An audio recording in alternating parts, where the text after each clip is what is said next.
السلام علیکم۔ بسم اللہ الرحمن الرحیم۔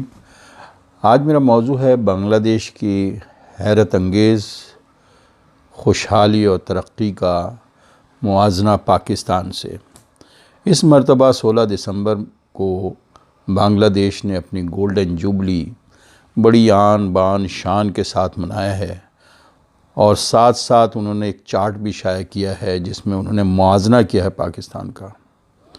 اور دوسری طرف پاکستان ہر 16 دسمبر کو میں ایک سوگ کا سماں ہوتا ہے، بالکل وہی بات کہ خون کے دھبے دھلیں گے کئی برساتوں کے بعد۔ اب میں یہ جس دن یعنی پاکستان دو لخت ہوا اور ایک بازو کٹ گیا، بنگلہ دیش نے اپنی چارٹ جو یہ کی انڈیکیٹرز یعنی معاشی کی انڈیکیٹرز شائع کیا ہے وہ آپ کے سامنے پیش کرتا ہوں۔ نمبر 1، معیشت کا حجم۔ بنگلہ دیش 338 ارب ڈالر، پاکستان 264 ارب ڈالر۔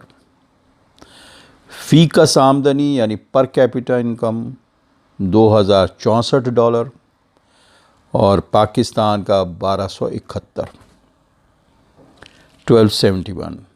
ریزرو یعنی زر مبادلہ کے ذخائر بنگلہ دیش کے 152 ارب ڈالر یعنی 52 ارب ڈالر اور 52 ارب ڈالر، اور پاکستان کے 21 ارب ڈالر۔ ایکسپورٹس 45 ارب ڈالر بنگلہ دیش کا اور پاکستان کا 25 ارب dollar. G D P average Bangladesh 7.5 اور پاکستان 1.5 رہی ہے۔ Dollar rate, exchange rate 85 taka پر ڈالر، جبکہ پاکستان 180 روپیز تقریباً۔ غربت کی شرح یعنی پاورٹی لیس دین 20% یعنی 20% سے بھی کم ان پاکستان میں، بنگلہ دیش میں، اور پاکستان میں 40% سے تجاوز کر گیا۔ لٹریسی ریٹ یعنی خواندگی کی شرح 90% بنگلہ دیش کی 90% لٹریسی ہے، تعلیم، اور پاکستان 70% سے بھی کم ہے۔ یہ سارے جو انڈیکیٹرز ہیں وہ جو بنگلہ دیش کی جو یہ بنگلہ دیش کو پسماندگی سے ترقی یافتہ ملکوں کی طرف کی فہرست میں جانے کے انڈیکیٹرز ہیں۔ اس کے برخلاف پاکستان کے جو انڈیکیٹرز ہیں وہ یہ ظاہر کر رہے ہیں کہ وہ ترقی پسند سے پسماندگی کی طرف جا رہا ہے۔ بقول شبر زیدی کے ابھی ریسنٹلی ایک اسٹیٹمنٹ انہوں نے دیا ہے، جو FBR کے چیئرمین بھی رہ چکے ہیں، کہ پاکستان بینکرپسی کی طرف جا رہا ہے۔ اور اس کے علاوہ اب آپ دیکھیں کہ ہمارے جو اب اس حکومت کے اندر آ کے ایسا لگ رہا ہے کہ جیسے آخری کیل ٹھوکنے کے لیے آ گئے ہیں، اور ہماری اکانومی کبھی لنگر خانہ اور اب جا کے بھنگ کی فصل کاٹ کر بڑی امید لگا کے بیٹھے ہیں کہ بھنگ جو شبلی فراز جو بھنگ کے وزیر کہہ لیں یا ویسے تو federal minister for information technology ہیں یہ، اور انہوں نے مبالغہ آرائی سے اتنا کام لیا ہے کہ بھنگ کی ساری خوبیاں بیان کر دی ہیں کہ ماروانا اور ویڈز جو ہیں وہ کتنا فائدہ مند ہے دوسرے ممالک میں۔ تو یہ ہماری جو اکانومی ہے اب بھنگ پہ آ گئی ہے اور لنگر خانے پہ۔ اور دوسری طرف آپ یہ دیکھیں کہ IMF اور ورلڈ بینک کو اتنی اتھارٹی ہو گئی ہے کہ اب وہ اسٹیٹ بینک جو ہے وہ اسی کے کنٹرول میں ہے، وہ ساری پالیسیز انہی کی چلیں گی، پارلیمنٹ اب نہیں ہے۔ تو یہ خود گورنر سرور نے بھی اس کے اوپر جا کے لندن میں اس بات کو انہوں نے دہرایا ہے، جو کہ خود پی ٹی آئی سے گورنمنٹ کے حصہ ہیں، کہ ہم نے پوری معیشت بھی ان کے حوالے کر دی ہے۔ تو یہ ہم ایک طریقے سے ڈینجر زون میں داخل ہو چکے ہیں۔ اب سوال یہ پیدا ہوتا ہے کہ یہ صورتحال پیدا کیوں ہوئی، یعنی پاکستان کے اس حد تک پہنچنے کی وجہ کیا ہے؟ اس کی سب سے بڑی وجہ ہے کہ پاکستان جب سے معرض وجود میں آیا ہے، ڈی اسٹیبلائز اور انسرٹنٹی یعنی غیر یقینی صورتحال سے دوچار ہے، اور آج تو انتہا پہ ہے غیر یقینی صورتحال۔ اور اس ڈی اسٹیبلائز انسرٹنٹی کی وجہ کیا ہے؟ اس کی وجہ، اس کے مرکزی کردار تو 3 ہیں۔ نمبر 1 جنرل اسکندر مرزا، جو کہ گریٹ گرینڈ سن آف میر جعفر تھا۔ 3 سال اس نے وہ لا آف نیسیسٹی کے تحت، یہ جو ان کا نوٹوریس لا نیسیسٹی ڈاکٹرائن جو ہے، اس کو یوز کرتے ہوئے اس نے 3 سال کے لیے ڈسیبل کر دیا، اور مولوی تمیز الدین جو اسپیکر تھے بنگالی، ان کو یعنی اسمبلی ڈسالو کر دیا، یعنی 3 ایئرز۔ یہ اور یہی جنرل اسکندر مرزا ہے جس نے 1 یونٹ کو ڈیزائن کیا، اور اس کے بعد سے مشرقی پاکستان میں ایک خراب صورتحال وہاں شروع ہو گئی، علیحدگی کی تحریکیں جنم لینے لگیں۔ نمبر 2 پہ جنرل ایوب خان آئے، اور انہوں نے آ کر کے آئین کو وائلیٹ کرتے ہوئے اور مارشل لا لگایا، اور پھر اس کے بعد جو الیکشن بھی کرایا تو فاطمہ جناح کو ریگ کر کے، دھاندلی کر کے وہ اپنے اقتدار پہ جمے رہے، اور وہ اس نے ایک یعنی مشرقی پاکستان کی صورتحال کو مزید خراب کر دیا، کہ ان کو کسی بھی قسم کی امید کی کرن نظر نہیں آئی پاکستان سے جڑے رہنے میں۔ اس کے بعد تیسری جو اہم چیز ہے، سب سے زیادہ جسٹس منیر ہیں، جنہوں نے یہ ڈاکٹرائن آف نیسیسٹی، جو کہ وائلیشن آف آئین ہے، اس کو انسٹیٹیوشنائز کر دیا، اور یعنی مائٹ از رائٹ کو جسٹس منیر نے کیا، جو کہ بعد کے سارے مارشل لا کو انہوں نے اسی بنیاد پہ مارشل لا آتے رہے اور جاتے۔ تو شروع کے جو 9 سال ہم دیکھتے ہیں کہ 1947 سے 1956 تک، تو 9 سال تو شدید یعنی پاکستان جو شدید آئینی بحران کا شکار رہا اور اب تک ہے۔ تو وہ 9 سال کے اندر وہی برطانوی دور کے پروردہ لوگ، نوکر شاہی، وڈیرے، جاگیردار، جنرلز، اور ان لوگوں نے پاکستان پہ قبضہ کر لیا، اور اب تک وہی حالت ہے۔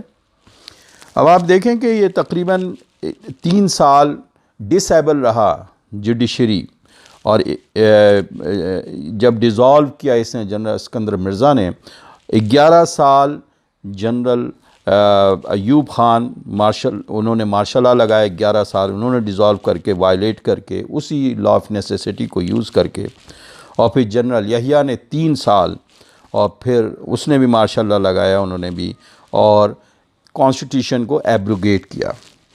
9 سال جنرل مشرف صاحب نے، اور پھر اس کے بعد مطلب ہے کہ یہ تو وہ سارے ڈائریکٹ ملک کو جس طریقے سے جنرلز نے یا فوج جو ہے اس نے پاکستان کو یعنی ڈائریکٹ اس کے اوپر یعنی پارلیمنٹ اور آئین کو بالائے طاق رکھ دیا، جو کہ خود جنرل ضیاء کہا کرتے تھے کہ it's a piece of paper. تو جب تک یہ جو صورتحال اب تک یہی چل رہی ہے، اب کیا مطلب ہے، ایک تو بالواسطہ اور دوسرے بلا واسطہ۔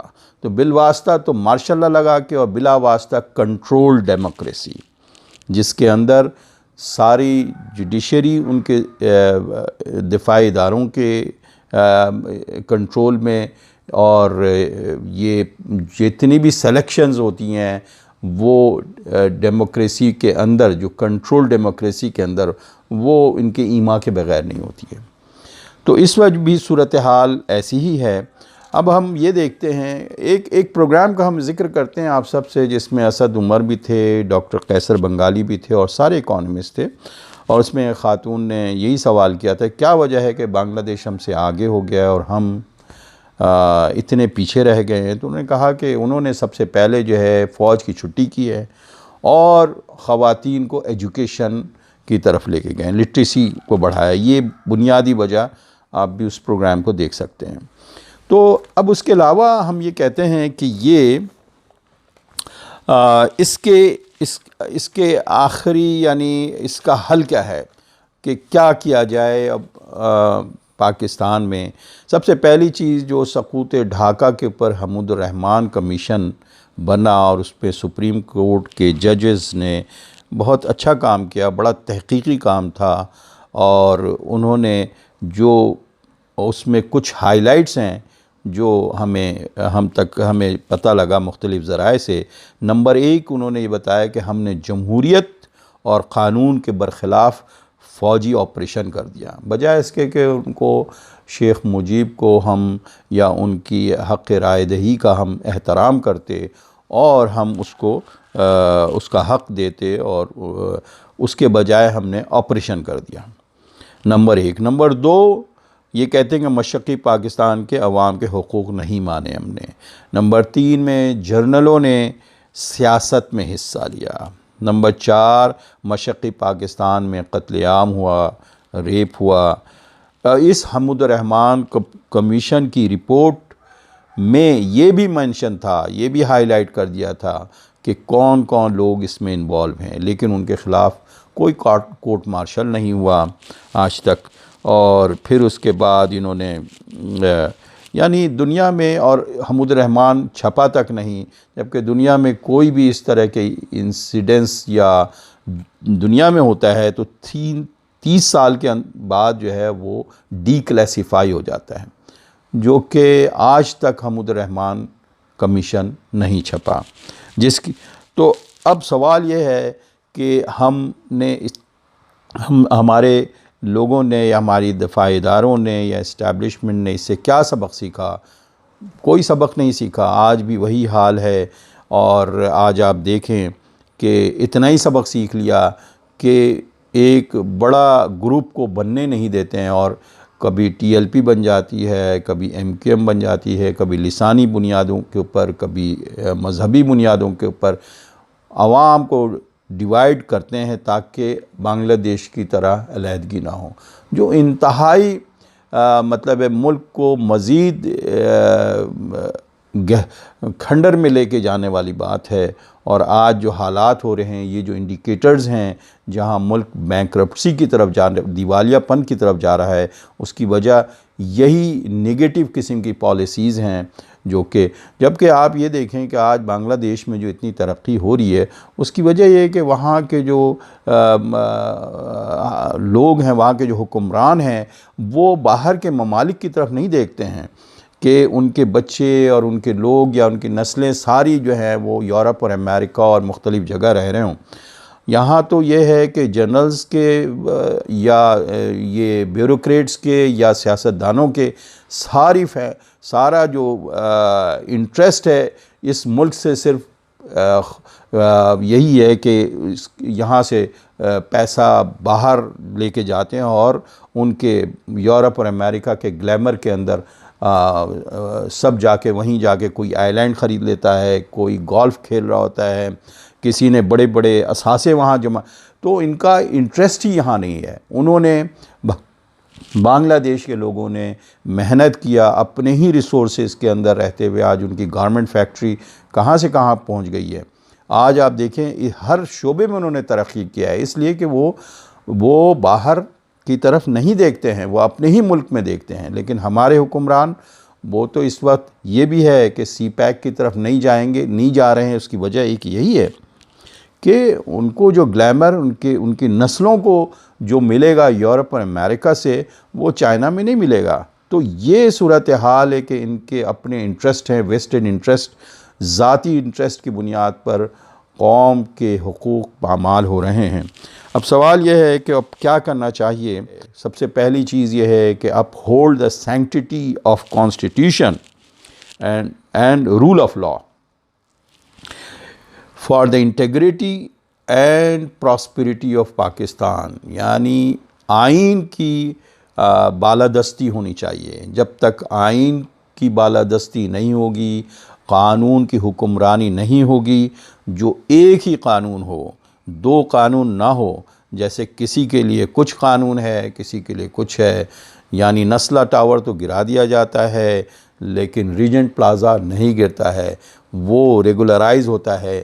تو عدالت کا حال یہ ہے کہ 130 میں سے 126 نمبر آج ہے، یعنی جوڈیشل یعنی ملک تو چلتے ہی انصاف پہ ہیں، اور ہم اتنے یعنی جوڈیشل سسٹم تباہ اس طرح ہو چکا ہے کہ اب خوشحالی کیسے ممکن ہے؟